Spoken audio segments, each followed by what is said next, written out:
Wife had an affair and asked for an open marriage so she could keep seeing him.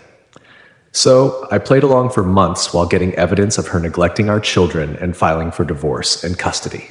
Hello everyone. I'm using a throwaway account for obvious reasons. My name isn't really Mark, but it will do for this. I'm 35 years old. My wife, who I'll call Sarah, is 33. We have been married for 10 years and together for 12. We have 2 children, a daughter, Lily, who is 8, and a son, Tom, who is 6. I am writing this, I think, to try and impose some order on the chaos that has erupted in my life over the past 48 hours. Perhaps writing it to strangers will provide some clarity or at least a sounding board. My professional life for the past 12 years has been as a senior project manager with a large commercial construction firm. The projects are complex, high value, and invariably operate under tight deadlines. This translates into long hours. A typical day is 10 to 12 hours at the site or office, and it's not uncommon for that to extend to 14 or 15 hours when we are pushing for a phase completion or dealing with unexpected crises, which are frequent in this line of work. Weekend work, at least a Saturday morning, is more often the rule than the exception. It's a demanding career, no doubt, but it's one that has allowed us to live comfortably, purchase a nice home in a good school district, and afford Sarah the opportunity to not be financially burdened by the need to work. Before we had children, Sarah worked as a freelance graphic designer. She was talented and had a modest client base. When Lily was born, we had many discussions about childcare and careers. Sarah expressed a strong desire to be a stay-at-home mother, at least during the children's early years. I supported this choice. My income was sufficient, and we both agreed that having one parent consistently present was beneficial. She officially stopped taking on new clients about 6 months after Lily was born and has since identified primarily as a homemaker, though she would occasionally do small design projects for friends or local community groups, more as a hobby than for income. Our early family life was, I believed, quite stable. I handled my demanding work schedule and she managed the household and the children's daily lives. When I was home, I tried to be present, dealing with bath times, bedtime stories, and weekend activities when work didn't intervene. The shift began subtly around 8 or 9 months ago. Sarah started talking about wanting more of a social life, feeling a bit isolated. Her friend Jessica, who she's known since college, started organizing girls' nights out. Initially, it was once a month, perhaps dinner or a movie. I was fully supportive. I thought it was healthy for her. I would take over childcare completely on those evenings. Over time, the frequency increased. Once a month became every other Friday. Then, for the last 3 months, it became almost every Friday and sometimes a Saturday afternoon or evening as well. The composition of the group also seemed to evolve. Jessica was mentioned less, and newer names I didn't recognize started to pop up. Her behavior at home also began to change, though it was like a slow tide, easy to miss on a day-to-day basis. She became more engrossed in her phone, often smiling or quickly typing replies. But if I inquired, the answers were vague, just a funny group chat thing or planning the next outing. She began to invest more in her appearance for these nights out. New clothes, more time spent on hair and makeup. Again, I rationalized this as her enjoying her social life. The first concrete alarm bell, though small, was about 2 months ago when she put a new complex password on her phone. We had never had passwords that the other didn't know, not out of a policy of checking up on each other, but simply as a matter of convenience and openness. When I asked about it, she brushed it off, saying her phone software updated and prompted her to use a more secure lock. It felt a little off, but I didn't push. Then, about 3 weeks ago, I was reconciling our joint account for some work-related expense claims. I noticed a series of charges at a cocktail bar called Crimson Lounge, fake name, a place I'd never heard her mention and definitely not the kind of place her old friend Jessica would frequent. There were 4 such charges over a 6-week period, always on a Friday or Saturday night. Alongside these were Uber receipts for rides to and from an address in a trendy but somewhat remote part of the city, an area she had no other plausible reason to visit, particularly late in the evening. The amounts weren't huge, but the pattern was distinct from her usual expenditures. I made a mental note, a growing sense of unease starting to solidify. But I was in the midst of a critical project deadline, working almost around the clock. And I suppose I pushed the immediate confrontation down. The situation culminated 2 nights ago. It was a Friday. Sarah had gone out for another girls' night. She arrived home around 3 a.m. I was in bed, feigning sleep, but I was wide awake. Work stress was a part of it, but the primary reason was this gnawing anxiety that had been building for weeks. She was noticeably tipsy, humming to herself as she got ready for bed. She placed her phone on her nightstand, screen up. A few moments later, it buzzed with a notification. I glanced over. The screen was lit, and a message preview was visible. It was from a contact named David H., and the visible text read, "Tonight was incredible. Can't stop thinking about you." I didn't shout. I didn't even raise my voice. I just lay there for a moment, the words burning into my mind. Then I asked quite calmly, "Sarah, who is David H.?" She physically jumped, startled. She turned to look at me. The color instantly drained from her face. Her first reaction was denial. She stammered, "David? Oh, he's just a friend of Stephanie's from the group. He sometimes joins us." I replied equally calmly, "I saw the message, Sarah. Tonight was incredible. Can't stop thinking about you. That doesn't sound like a casual acquaintance from a group outing." That's when the facade shattered. She sat on the edge of the bed, turned away from me, and started to sob. The confession came out in broken pieces, a torrent of tears, apologies, and justifications. She had been having an affair with this man, David, for the past 4 months. He was someone she met at the Crimson Lounge during one of her nights out, a night when apparently her girlfriends were not present. Some of those subsequent girls' nights had been exclusively with him. She spoke of feeling lonely due to my long work hours, of feeling unseen and unappreciated. She said David paid her attention, made her feel alive and vibrant again. She repeated over and over that it was a horrible mistake, that she loved me, that she didn't want to destroy our family, our life together. I listened in silence for the most part. Our children were sleeping peacefully in their rooms, completely unaware that their world was fracturing. I didn't touch her. I didn't say much beyond asking a few clarifying questions about the timeline. Yesterday morning, after an entirely sleepless night spent in separate rooms, I moved to the guest room. The apologies continued. She looked terrible, her eyes red and swollen. She kept saying she would do anything to fix it, and then, in the midst of this supposed contrition, she proposed her solution. She asked, her voice trembling, but with an undertone of desperate hope, if we could consider an open marriage. She argued that her feelings for David were real and significant, but that she also loved me and wanted to keep our family intact. An open marriage, she suggested, would allow her to continue her relationship with David honestly, and I would be free to pursue other connections too, if I desired. She framed it as a progressive, mature way to handle a complex emotional situation, a path to avoid the destructive route of divorce. I was speechless. It felt as if she was asking for my permission to continue her affair, to formalize it, to somehow absorb this other man into the fabric of our lives. I told her I needed time. I couldn't give her an answer. So here I am now, in my small home office, the door closed.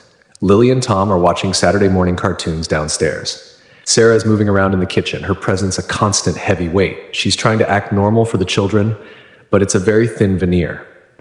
My mind is racing. What are the implications? How do I even begin to address this? My immediate visceral reaction to the open marriage idea is revulsion, but I am also trying to think strategically. What if saying no outright leads to her leaving immediately? What about the children? My priority has to be their stability and well-being. I work punishing hours. How would I manage as a single father? The thought is overwhelming. Has anyone ever been presented with such a scenario? An affair followed not just by a confession, but by a request to integrate the affair partner into the marriage structure?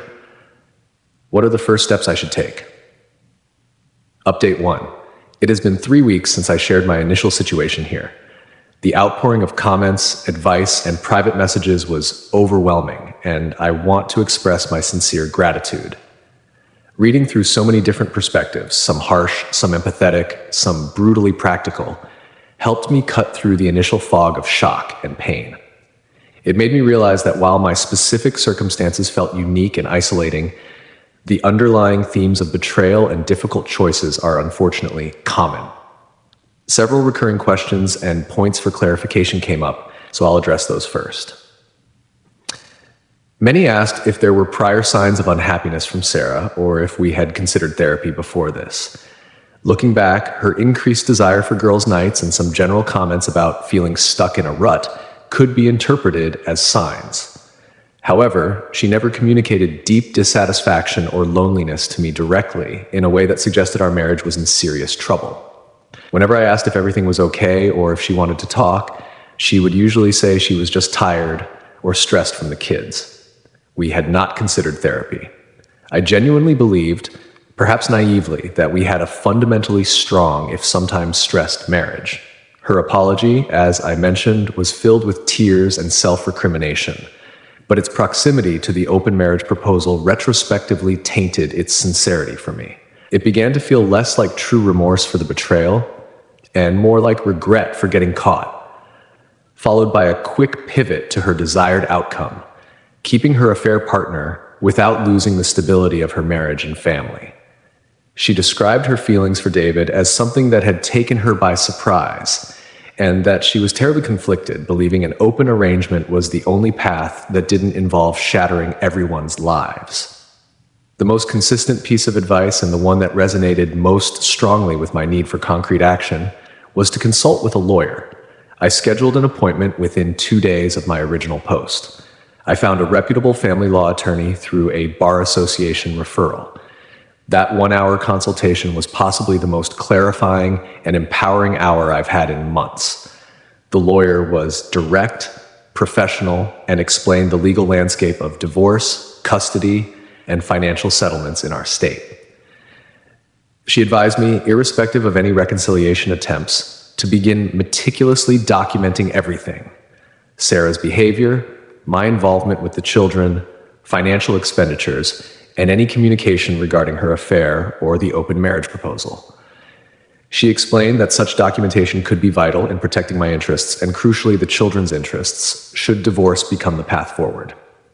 She also discussed the potential implications of an open marriage agreement on divorce proceedings, noting it could complicate matters, but that evidence of pre-existing infidelity and current conduct would still be highly relevant.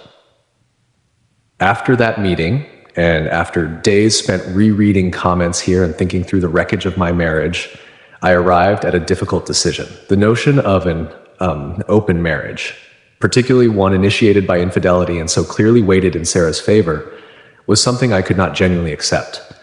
However, an immediate aggressive confrontation or outright rejection of her proposal also felt risky. I worried she might become more secretive, or that it could trigger a rash decision on her part that would negatively impact the children before I was prepared. So I formulated a plan, a strategy that my lawyer acknowledged as a reasonable, if emotionally taxing approach in the short term. 1. I informed Sarah that I was willing to consider her open marriage proposal. I chose my words carefully. I did not say I agreed.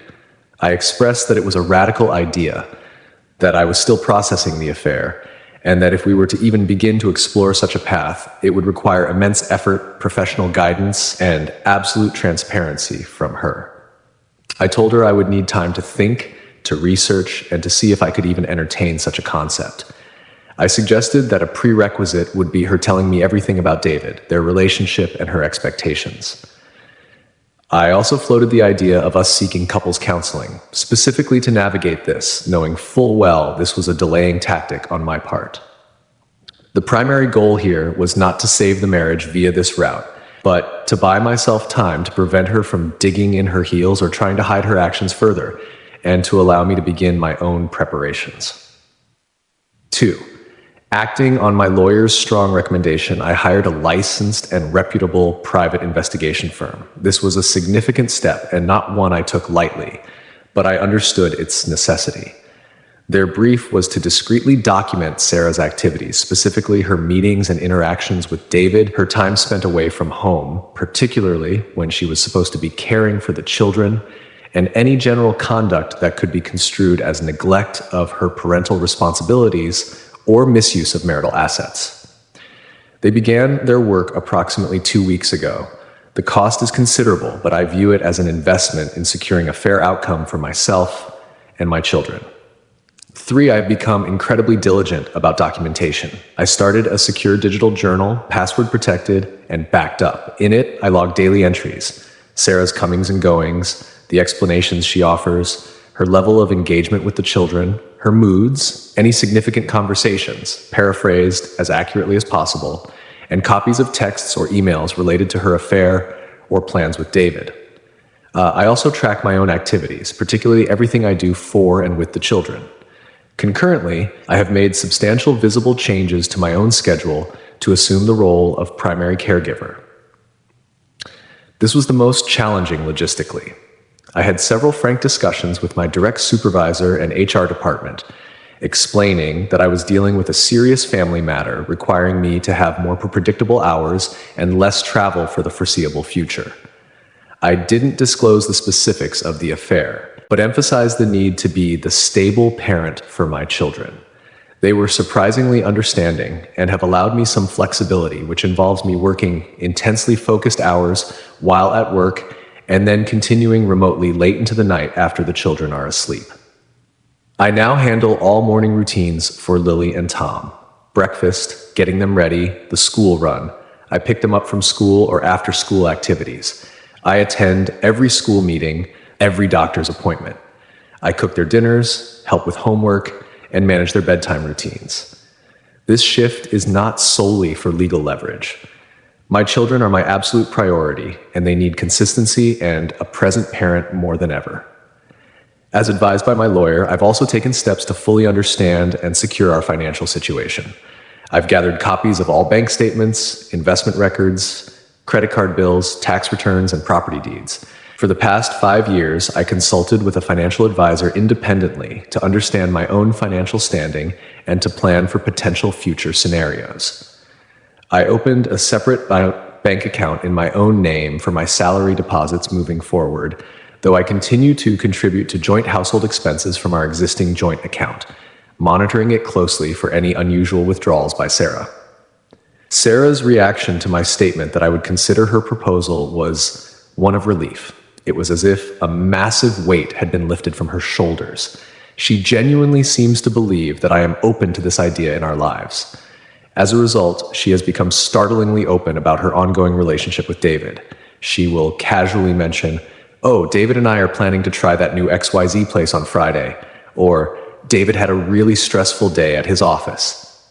Hearing his name spoken so freely in our home is a constant jarring reminder of the situation. It takes a significant amount of self-control to maintain a neutral expression. She has made no substantive moves toward the transparency or trust building I mentioned as conditions.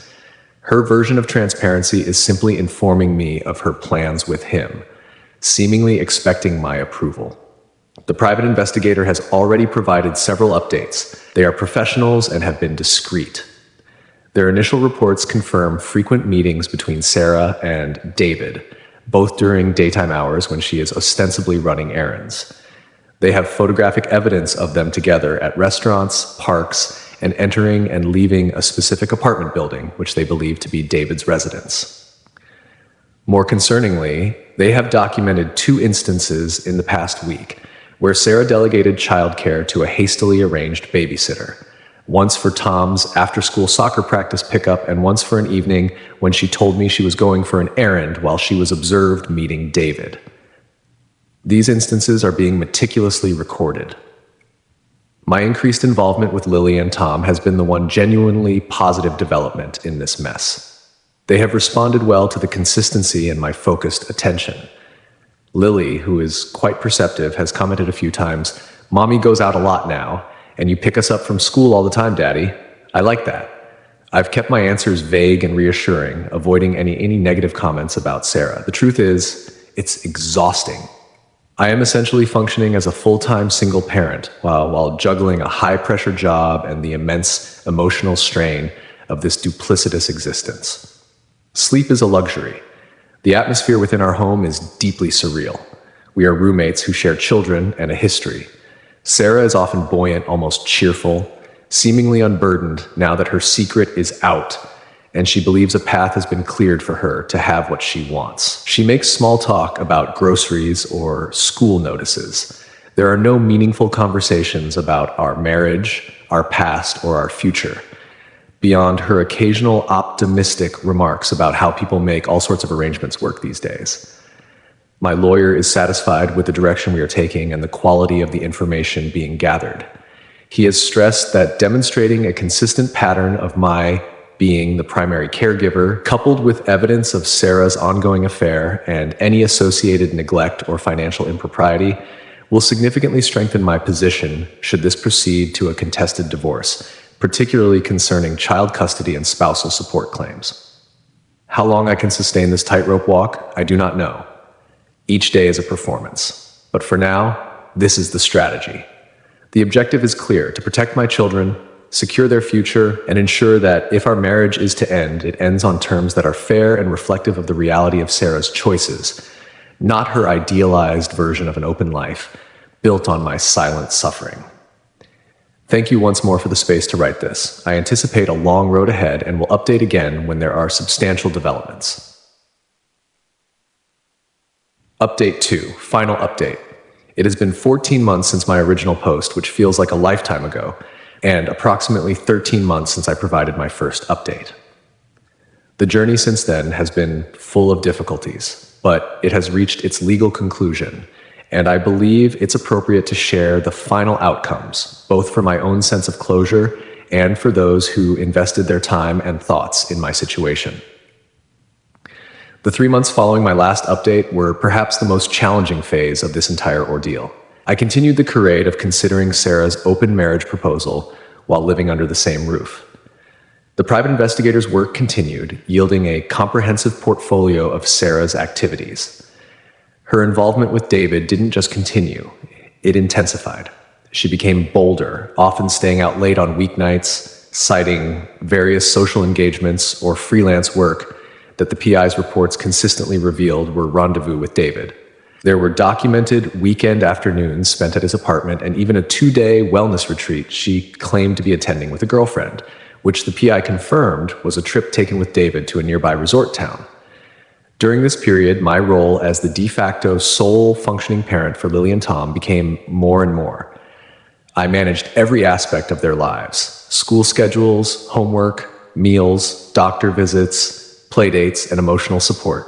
Sarah's engagement with them dwindled to perfunctory interactions. She was often distracted on her phone or simply absent. For instance, Lily had a leading role in her school play, an event we had marked on the calendar for months. 2 days before, Sarah announced she had an unavoidable work commitment that evening.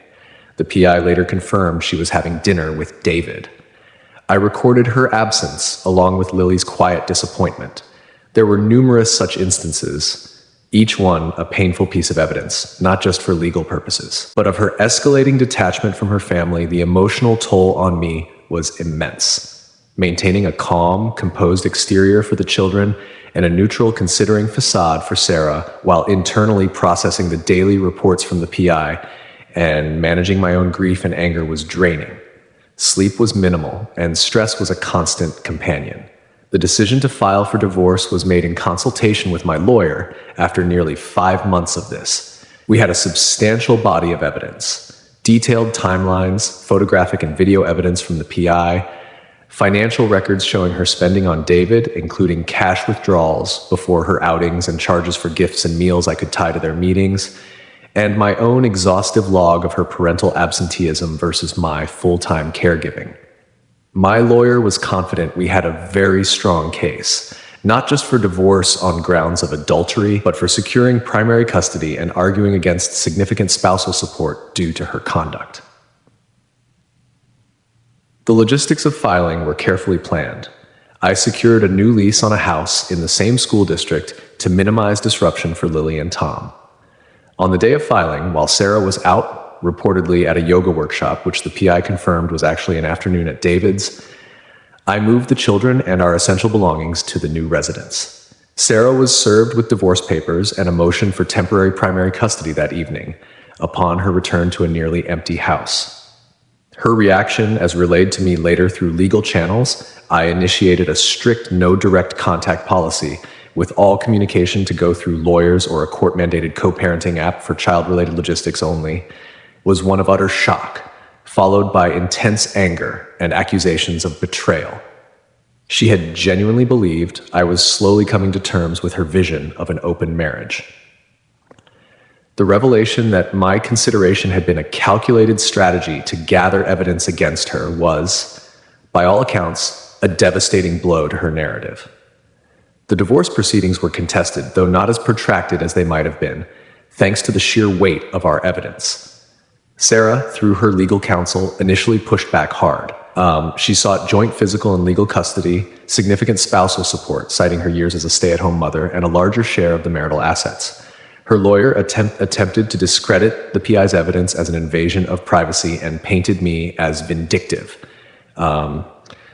We had several hearings before a judge. My lawyer presented our case. The PI's testimony, supported by his detailed reports and visual evidence, was compelling and irrefutable.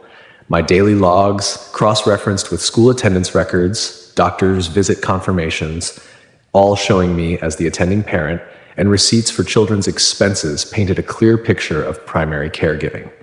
We demonstrated not just the affair, but a consistent pattern of Sarah prioritizing her relationship with David over the needs and well-being of Lily and Tom. The evidence of her spending marital funds on David, though not astronomical, further supported our claims. There were tense moments, especially during cross-examinations, but the facts were stark. Sarah's attempts to justify her absences or reframe her relationship with David fell flat against the documented reality. Mediation was attempted but failed quickly, as Sarah was unwilling to move significantly from her initial demands. The judge's final ruling, delivered approximately 2 to 3 months ago after a final hearing, was comprehensive. 1. I was awarded sole legal custody, final decision-making authority, and primary physical custody of Lily and Tom. The judge's summary explicitly noted the extensive evidence demonstrating my role as the consistent and stable primary caregiver for a prolonged period, contrasting it with Sarah's demonstrated lack of judgment and prioritization of her own personal pursuits over the fundamental needs of her children. 2. Sarah was granted a step-up visitation schedule. Initially, it was alternate weekends from Friday evening to Sunday evening, and 1 4-hour midweek evening visit, which for the first 3 months was to be professionally supervised at her expense. The supervision was mandated due to the judge's stated concerns about her recent pattern of disengagement and the need to ensure a child-focused environment during her parenting time.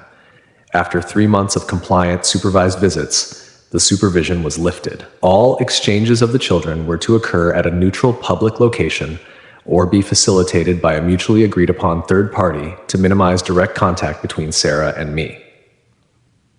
3. Sarah had requested spousal support equivalent to 40% of my net income for a period of 10 years. Her lawyer argued this was justified by her long absence from the workforce to raise children. My lawyer countered by presenting evidence of her graphic design skills, albeit rarely used, her relatively young age and employability, the short duration for which she had been a full-time stay-at-home mom before her attention significantly shifted, and critically, her conduct. The judge awarded Sarah transitional alimony for a period of only 18 months at an amount significantly lower than requested, roughly 15% of what she had asked for. The judge stated that while her time as a homemaker was a factor, her abrogation of parental responsibilities and the nature of the marital breakdown, including the financial indiscretions related to the affair, directly impacted the duration of the award. He essentially found that she had diminished her own claim through her actions. 4. Marital assets were divided largely according to state guidelines, but the judge did make an adjustment in my favor to account for the marital funds Sarah had verifiably spent on her relationship with David: trips, expensive dinners, gifts. This wasn't a large sum in the grand scheme of things, but it was an acknowledgement of the financial impact of her affair. The marital home was ordered to be sold and the equity divided after these adjustments. I used my share to secure the down payment on my current house and establish a stable financial base for myself and the children. From what I gather through the co-parenting app, which is strictly for logistics, and occasionally from neutral third-party acquaintances, Sarah moved in with David shortly after the divorce was finalized, and she had to vacate the sold marital home. They live in an apartment. Her financial reality is reportedly starkly different from what she was accustomed to. The transitional alimony is minimal, and David's income, combined with whatever sporadic freelance work Sarah might be undertaking, appears insufficient to maintain anything close to her former lifestyle. The initial romance and excitement of their relationship is now, by some accounts, facing the mundane pressures of cohabitation, financial constraints, and the consequences of her choices regarding the children. Her visitation with Lily and Tom is consistent with the court order. The interactions during handovers, which I now have my sister or a trusted friend handle to avoid direct contact, are described as polite but strained. The children are civil with her, but their primary bond and sense of security are clearly with me. Life for Lily, Tom, and me has settled into a new, stable normal. The house, while smaller than our previous house, has become a warm and happy home. My work situation has evolved. I leveraged the crisis to negotiate a role with more manageable hours and significantly less travel, allowing me to be a truly present father. It meant a slight reduction in pay and perhaps a slower career trajectory, but the trade-off for my children's well-being is one I'd make every time. They are thriving.